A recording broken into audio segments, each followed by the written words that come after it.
ശ്രീമാത്രേ നമഃ. എല്ലാവർക്കും നമസ്കാരം. നമ്മൾ ലളിതാ സഹസ്രനാമത്തിന്റെ ധ്യാനങ്ങളിലൂടെയുള്ള ധ്യാന ശ്ലോകങ്ങളിലൂടെയുള്ള യാത്രയായിരുന്നു. 2 ധ്യാന ശ്ലോകങ്ങൾ നമ്മൾ കഴിഞ്ഞ 2 സെഷൻസിലായിട്ട് നമ്മൾ പഠിച്ചു. സിന്ദൂരാരുണ വിഗ്രഹം എന്നുള്ള ധ്യാനവും ധ്യായേ പത്മാസനസ്ഥം എന്നുള്ള ധ്യാനവും. അതിൻ്റെയൊക്കെ അർത്ഥം എല്ലാവർക്കും മനസ്സിലായിട്ടുണ്ടാവുമെന്ന് കരുതുന്നു. അത് നിങ്ങൾ ആ പറഞ്ഞ ആ ഭാവത്തിൽ അമ്മയെ ഉള്ളിൽ കണ്ടുകൊണ്ട് തന്നെ നിങ്ങളത് ചെയ്യുന്നുണ്ട് എന്ന് വിശ്വസിക്കുന്നു. ലളിതാ സഹസ്രനാമത്തില്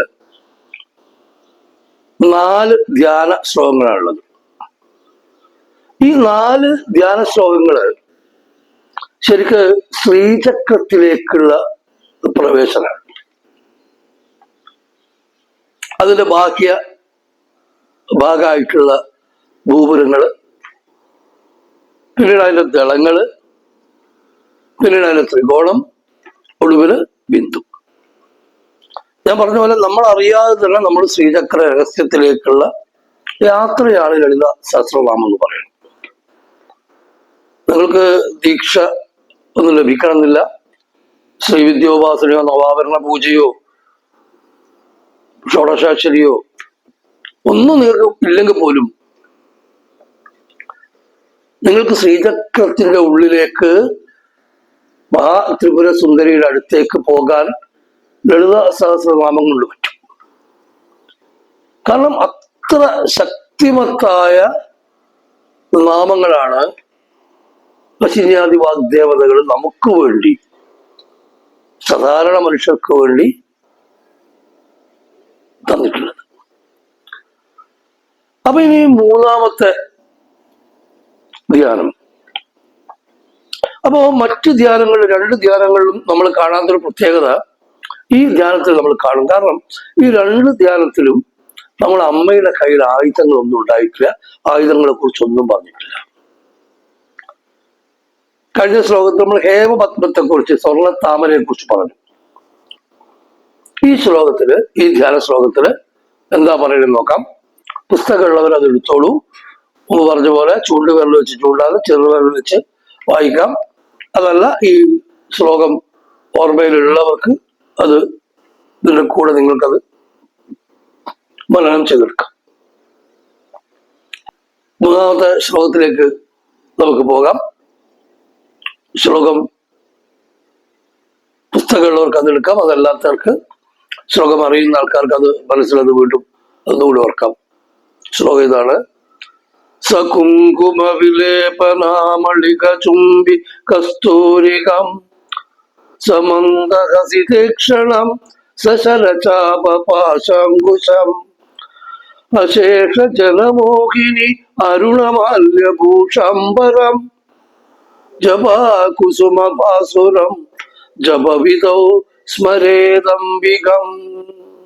സകുങ്കുമ വിലേപനാമളിക ചുംബി കസ്തൂരികം സമന്ദഹസിതേക്ഷണം സശരചാപപാശാങ്കുശം അശേഷ ജനമോഹിനി മരുണമാല്യഭൂഷാംബരം ജപാകുസുമഭാസുരം ജപവിദൗ സ്മരേദംബികം. ഇവിടെ അമ്മയുടെ കയ്യിലുള്ള ആയുധങ്ങളെ കുറിച്ച് കൂടി പറയുന്നു. ആദ്യം അമ്മയുടെ മുഖത്തേക്ക് പോവാൻ നമുക്ക്. ഇവിടെ അമ്മ കുങ്കുമം തൊട്ടിട്ട്, സകുങ്കുമ വിലേപനം, കുങ്കുമം കുറി ചാർത്തിയിട്ടുണ്ട്. അമ്മയുടെ നെറ്റിയില് ഒരു കുങ്കുമ പൊട്ടുണ്ട്. പോരാതെ അളിക ചുംബി കസ്തൂരികം. അളിക എന്ന വാക്കിൽ സംസ്കൃതത്തിൽ തേൻ ചുഴികൾ നടത്തും. ഈ വണ്ടുകൾ വന്ന് ഉമ്മ വെക്കുന്ന തേൻ ചുഴികൾ നിറഞ്ഞ, തേൻ ചുഴികളുള്ള കസ്തൂരി കൊണ്ട് അംഗരാഗം പൂശിയിരിക്കാം.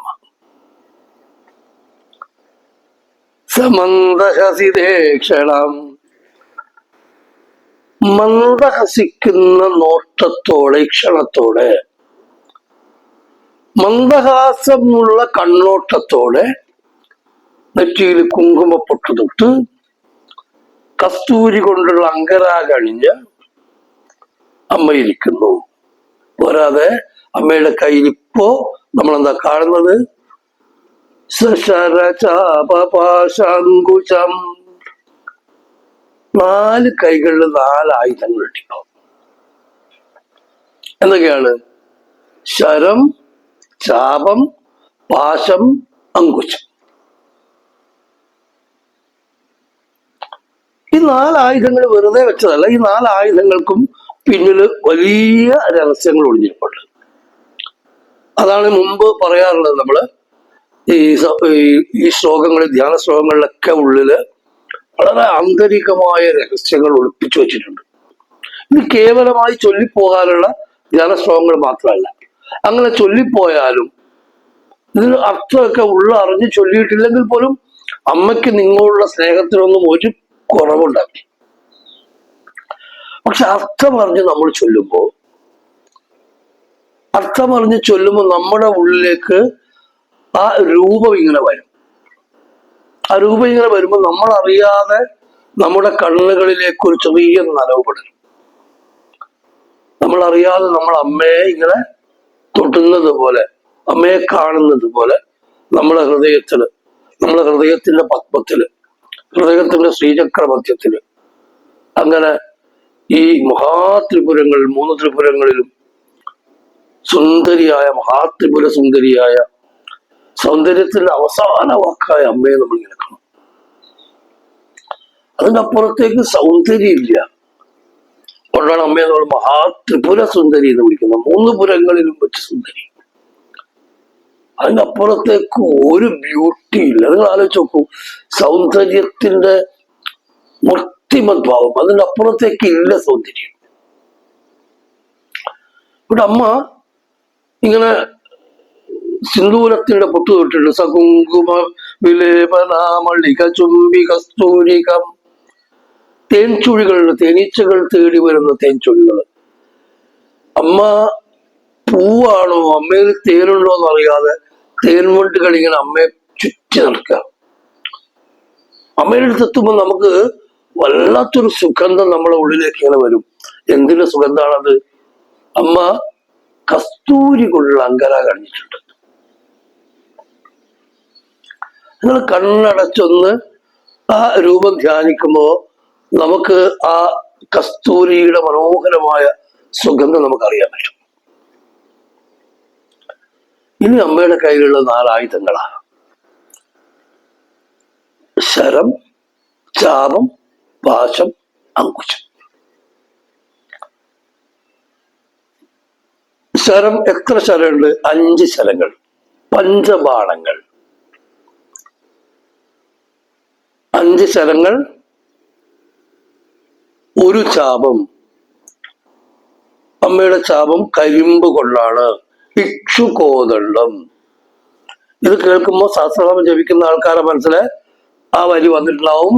മനോരൂപേക്ഷുകോദണ്ഡ പഞ്ചതന്മാത്രസായക വിചാരുണ പ്രഭാപൂര മജ്ജ. അല്ലേ? നമ്മുടെ ഉള്ളിൽ അത് വന്നിട്ടുണ്ടാവും. അപ്പൊ ഇക്ഷുകോദണ്ഡം. പിന്നെയുള്ളത് പാശമാണ്, കയറാണ്.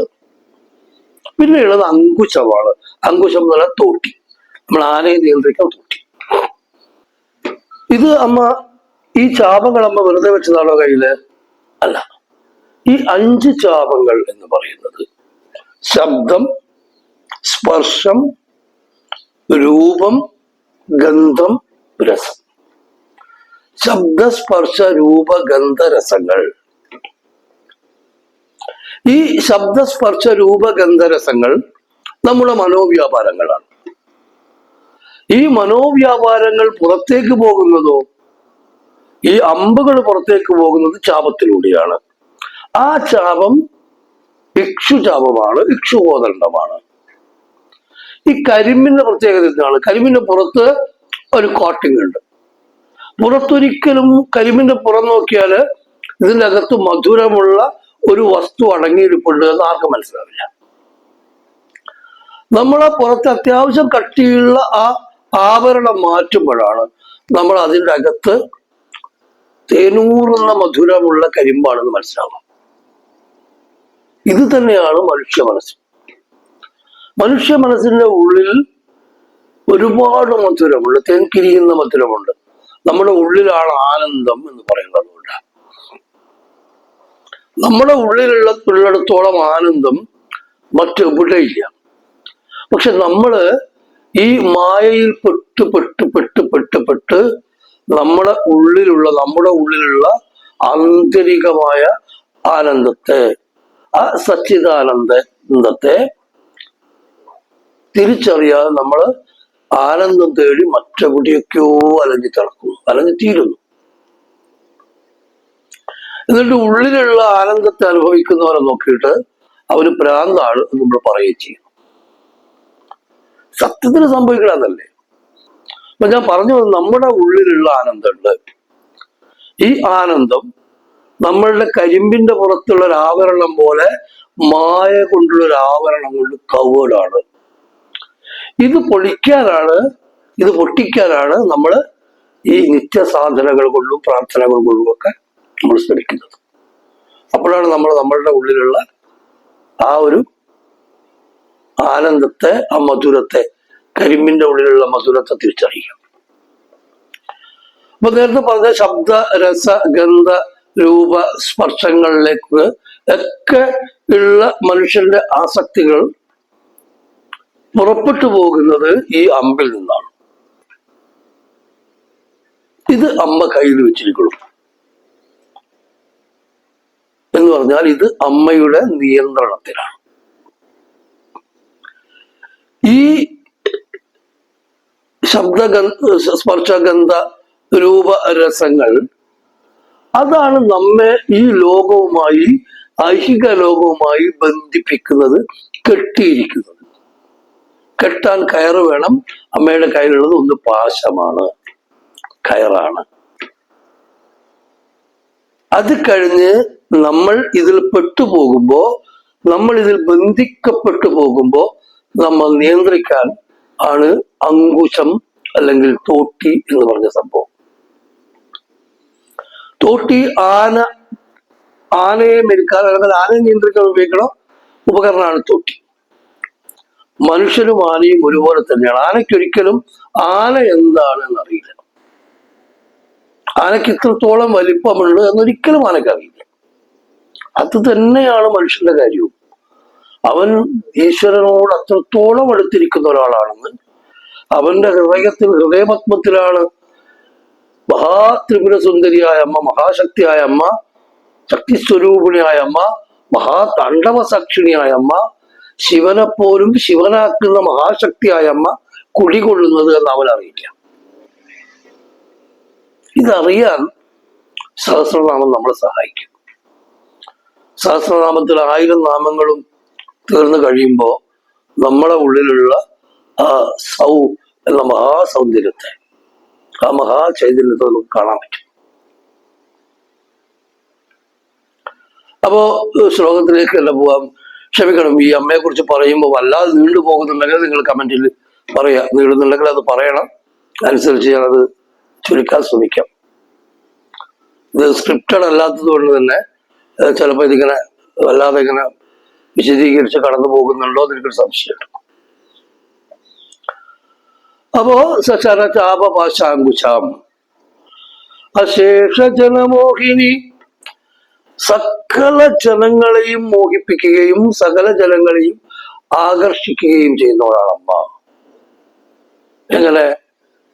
ഈ ലോകത്തിലെ സകല ചരാചരങ്ങളെയും ആകർഷിക്കുന്ന, സകല ചരാചരങ്ങളെയും തന്നിലേക്ക് വലിച്ചെടുപ്പിക്കുന്ന മഹാ ആകർഷണ ശക്തിയുള്ള അമ്മ. ഇവിടെ അമ്മ അരുണമാല്യഭൂഷംബരം, ചുവന്ന നിറത്തിലുള്ള മാല ആഭരണമായി ധരിച്ചിട്ടുണ്ട്. എന്നിട്ടോ ജപാകുസുമഭാസുരം, ജപാകുസുമം ചെമ്പരത്തി, ജപാകുസുമം എന്നുള്ള വാക്കിനർത്ഥം ചെമ്പരത്തി എന്നാണ്. അങ്ങനെ ചെമ്പരത്തിപ്പൂ പോലെ തിളങ്ങി നിൽക്കുന്ന അമ്മയെ ധ്യാനിക്കണം. അപ്പൊ ഈ ശ്ലോകം നമ്മൾ വായിക്കുമ്പോൾ നമ്മുടെ ഉള്ളില് ഉണ്ടാവുള്ള അമ്മയുടെ രൂപം കുങ്കുമത്തിന്റെ പൊട്ടുതൊട്ട് കസ്തൂരിയുടെ അംഗരാഗം ചാർത്തി ചുവന്ന മാലയണിഞ്ഞ് ചെമ്പരത്തിപ്പൂ പോലെ തിളങ്ങി നിൽക്കുന്ന അമ്മ. 4 കൈകളിൽ 4 ആയുധങ്ങൾ വഴിഞ്ഞ് ചെമ്പരത്തിപ്പൂ പോലെ തിളങ്ങി നിൽക്കുന്ന അമ്മ. ഇനി ഒരു ശ്ലോകവും കൂടി കഴിഞ്ഞാൽ നമ്മൾ ധ്യാന ശ്ലോകങ്ങൾ മുഴുവനാകും. ധ്യാന ശ്ലോകങ്ങൾ മുഴുവനായിട്ട് നമുക്ക് അടുത്ത ദിവസം തന്നെ നമുക്ക് നാമങ്ങളിലേക്ക് വിശദമായി കടക്കാം. നിങ്ങളുടെ അഭിപ്രായങ്ങൾ അറിയിക്കണം. അമ്മയെക്കുറിച്ച് അറിയാൻ, ത്രിപുര സുന്ദരിയെ കുറിച്ച് അറിയാൻ ആഗ്രഹമുള്ളവരിലേക്ക് നിങ്ങൾ എത്തിക്കണം. ഇത്ര നേരവും എൻ്റെ വാക്കുകൾ ശ്രമിച്ച നിങ്ങളെ ഓരോരുത്തരെയും ഈശ്വരാംശമായി കണ്ട് നമസ്കരിക്കുന്നു. ഇത് പറയാൻ എന്നെ പ്രാപ്തനാക്കിയ എൻ്റെ ഗുരുനാഥന്റെ പാദങ്ങളിൽ ദീർഘദണ്ഡ നമസ്കാരം അർപ്പിക്കുന്നു. എല്ലാവർക്കും അമ്മയുടെ അനുഗ്രഹങ്ങൾ ഉണ്ടാവട്ടെ എന്ന് പ്രാർത്ഥിക്കുന്നു. ശ്രീമാത്രേ നമഃ.